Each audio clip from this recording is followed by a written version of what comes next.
Assalamualaikum warahmatullahi wabarakatuh. Perkenalkan, nama saya Rio Erdiman Saputra, NIM 18 14 07 00 12. Saya berasal dari jurusan Pendidikan Guru Madrasah Ibtidaiyah BP 18, Fakultas Tarbiyah dan Ilmu Keguruan, UIN Imam Bonjol Padang, dengan dosen pengampu Dr. Milyasari SPD MSI dengan mata kuliah Metodologi Penelitian. Pada kali ini saya akan membahas topik 1, yaitu konsep dasar penelitian. Pada topik 1 ini terdapat 6 subtopik. Yang pertama, pola berpikir ilmiah dan non-ilmiah. Yang kedua, hakikat, tujuan dan fungsi penelitian. Yang ketiga, jenis-jenis komponen penelitian di bidang pendidikan. Yang keempat, komponen proposal penelitian. Yang kelima, tahapan prosedur penelitian. Yang keenam, hambatan dalam penelitian. Baiklah, pada subtopik 1 ini, yang pertama itu pola berpikir ilmiah dan non-ilmiah. Berpikir ilmiah. Berpikir adalah berkembangnya suatu konsep pemikiran yang baru keluar dari dalam diri seseorang. Sedangkan berpikir ilmiah adalah berpikir secara rasional dan berpikir empiris.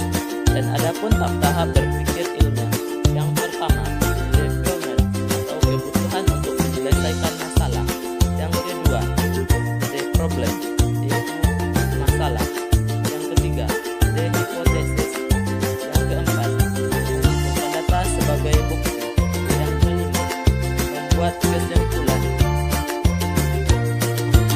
Selanjutnya, berpikir non-ilmiah. Berpikir non-ilmiah adalah intuisi dan wahyu berdasarkan kebenaran suatu pengetahuan pada keyakinan semata. Berpikir non-ilmiah sering juga disebut sebagai kegiatan berpikir yang dilakukan oleh seseorang yang hanya berupa menggunakan akal sehat, perasaan, prasangka. Sarana berpikir non-ilmiah, yang pertama, wahyu. Yang kedua, akal sehat. Yang ketiga, pendapat otoritas. Yang keempat, intuisi. Yang kelima, pengalaman. Yang keenam, penemuan coba-coba. Selanjutnya, pada subtopik 2, yaitu hakikat, tujuan dan fungsi penelitian pendidikan. Yang pertama, hakikat penelitian. Hakikat penelitian adalah cara yang digunakan untuk mendapatkan informasi yang berguna dan bertanggung jawab dalam upaya memahami pendidikan. 2. Tujuan dari penelitian pendidikan menurut Sutardi adalah sebagai berikut. 1. Memperoleh informasi terbaru. 2. Mengembangkan dan menjelaskan. 3. Menerangkan, memprediksi, dan mengontrol bahan. Poin selanjutnya itu fungsi penelitian pendidikan adalah sebagai berikut. Yang pertama, fungsi penelitian berdasarkan jenis penelitian. 1. Penelitian dasar. Tujuan penelitian dasar adalah menambah pengetahuan kita dengan prinsip-prinsip dasar dan hukum ilmiah dan meningkatkan pencarian dalam metode ilmiah. Yang kedua, penelitian terapan. Berkenaan dengan kenyataan-kenyataan praktis, penerapan dan pengembangan pengetahuan yang dihasilkan oleh penelitian dasar dalam kehidupan nyata. Yang ketiga, penelitian evaluatif difokuskan pada kegiatan dalam suatu unit tertentu. Pada fungsi penelitian berdasarkan tujuan itu terbagi atas 4. Yang pertama, penelitian deskriptif ditujukan untuk mendeskripsikan suatu keadaan atau fenomena yang adanya pada saat penelitian dilakukan. Yang kedua, penelitian prediktif. Studi ini ditujukan untuk memprediksi, memperkirakan apa yang akan terjadi atau berlangsung pada saat yang akan datang. Yang ketiga, penelitian imperatif ditujukan untuk memperbaiki. Yang keempat, penelitian eksplanatif ditujukan untuk memberikan penjelasan tentang hubungan fenomena atau variabel. Pada subtopik 3 ini, kita akan membahas jenis-jenis penelitian di bidang pendidikan. Yang pertama itu kuantitatif. Penelitian kuantitatif adalah metode penelitian yang banyak menggunakan data, angka, dengan segala bentuk analisisnya. Yang kedua, penelitian kualitatif. Istilah penelitian kualitatif menurut Kerr dan Miller pada mulanya bersumber pada pengamatan kualitatif yang dipertentangkan dengan pengamatan kuantitatif. Lalu mereka mendefinisikan bahwa metode kualitatif adalah tradisi tertentu dalam ilmu pengetahuan sosial yang secara fundamental bergantung pada pengamatan pada manusia. Yang ketiga, yaitu penelitian eksploratif. Penelitian eksploratif adalah jenis penelitian yang bertujuan untuk menemukan sesuatu yang baru. Yang keempat, penelitian historis. Penelitian historis adalah penelitian yang berhubungan dengan sejarah. Yang kelima, penelitian deskriptif. Penelitian deskriptif adalah sebuah penelitian yang memaparkan sebuah situasi atau peristiwa. Penelitian ini bertujuan untuk menggambarkan gejala sosial, politik, ekonomi, sosial budaya, dan keagamaan. Yang selanjutnya, penelitian korelasional adalah penelitian yang berusaha menghubungkan atau mencari hubungan antara satu variabel dengan variabel lainnya. Nah, selanjutnya, penelitian eksperimen. Metode eksperimen merupakan metode penelitian yang menguji suatu cara teori terhadap satu penyelesaian masalah. Yang selanjutnya, metode causal comparative research, disebut juga dengan penelitian sebab akibat, yaitu penelitian yang mengungkapkan pengaruh sebab akibat berdasarkan variabel yang ada dengan melakukan pengamatan. Yang selanjutnya yaitu penelitian tindakan. Penelitian tindakan itu penelitian untuk menguji, mencobakan ide-ide ke dalam praktik untuk memperbaiki atau mengubah sesuatu agar memperoleh dampak nyata dari suatu situasi.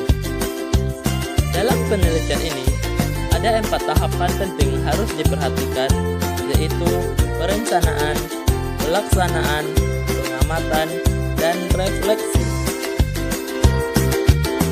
Subtopik 4. Komponen-komponen proposal. Pada komponen-komponen proposal ini, yang pertama itu judul penelitian. Pada judul penelitian, yang perlu diperhatikan adalah yang pertama, mencerminkan tema pokok dari penelitian yang akan dilakukan. Yang kedua, singkat tetapi jelas. B.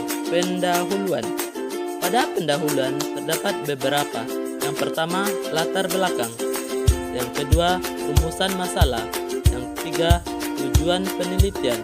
Yang keempat, manfaat penelitian. 3. Tinjauan pustaka. Pada tinjauan pustaka ini terdapat beberapa poin juga. Yang pertama, deskripsi teori dan penelitian yang relevan. Deskripsi teori dan penelitian yang relevan merupakan penelusuran kepustakaan yang relevan dengan masalah penelitian, baik berupa teori. Yang kedua, kerangka teori dan kerangka konsep dari hasil kajian pustaka yang diperoleh oleh kerangka teori. Yang ketiga, hipotesis penelitian. Hipotesis penelitian merupakan jawaban sementara terhadap masalah yang telah diterumuskan. Yang selanjutnya pada metode penelitian. Metode penelitian merupakan prosedur pelaksanaan penelitian. Hal-hal yang dibahas pada metode penelitian sekurang-kurangnya mencakup yang pertama, rancangan penelitian. Yang kedua, subjek penelitian, variabel penelitian, teknik pengumpulan data, instrumen penelitian, teknik pengolahan data, teknik analisis data. Yang kelima itu jadwal penelitian. Pada bagian ini menjelaskan rencana kegiatan penelitian mulai dari awal persiapan, pelaksanaan, hingga penyerahan hasil laporan penelitian. Yang terakhir itu daftar pustaka. Pada daftar pustaka atau referensi yang digunakan selama penulisan proposal penelitian mencakup nama, tahun publikasi, judul referensi, serta alamat website dan tanggal akses untuk referensi yang diperoleh secara online.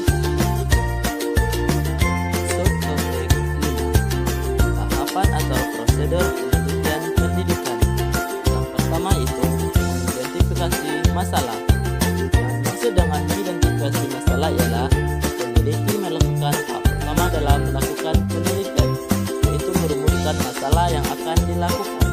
Selanjutnya itu membuat hipotesa. Hipotesa merupakan jawaban sementara dari persoalan yang akan diteliti. Yang ketiga, studi literatur. Pada tahapan ini, peneliti melakukan apa yang disebut dengan kajian pustaka, yaitu mempelajari buku-buku referensi dan hasil penelitian. Yang keempat, mengidentifikasi dan menamai variabel. Yang kelima, membuat definisi operasional. Definisi operasional adalah definisi yang menjadikan variabel-variabel yang sedang diteliti menjadi bersifat operasional. Yang keenam, memanipulasi dan mengontrol variabel. Yang dimaksud dengan memanipulasi variabel ialah memberikan suatu perlakuan pada variabel bebas dengan tujuan peneliti dapat melihat efeknya bagi variabel tersebut. Yang ketujuh, menyusun desain penelitian. Menyusun desain penelitian, khususnya dalam penelitian yang menggunakan pendekatan kuantitatif, merupakan alat dalam penelitian di mana seseorang peneliti tergantung dalam menentukan berhasil atau tidaknya suatu penelitian yang sedang dilakukan. Yang kesembilan, mengidentifikasi dan menyusun alat observasi dan pengukuran. Yang ke-10,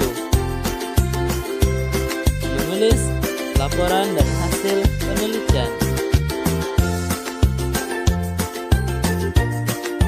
Pada tahap akhir dalam penelitian ialah menulis laporan hasil penelitian.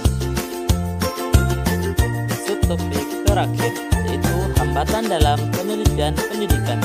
Hambatan adalah segala sesuatu yang menghalang, merintangi, menghambat yang ditemui manusia atau individu dalam kehidupan sehari-hari yang datang silih berganti sehingga menimbulkan hambatan bagi individu yang menjalaninya untuk mencapai tujuan. Hambatan-hambatan yang sering kita temui dalam penelitian itu kurangnya alat atau media dalam melakukan penelitian. Yang kedua, kurangnya bahan atau sumber dalam melakukan penelitian. Yang ketiga, kurangnya kecepatan waktu dalam melakukan penelitian pendidikan.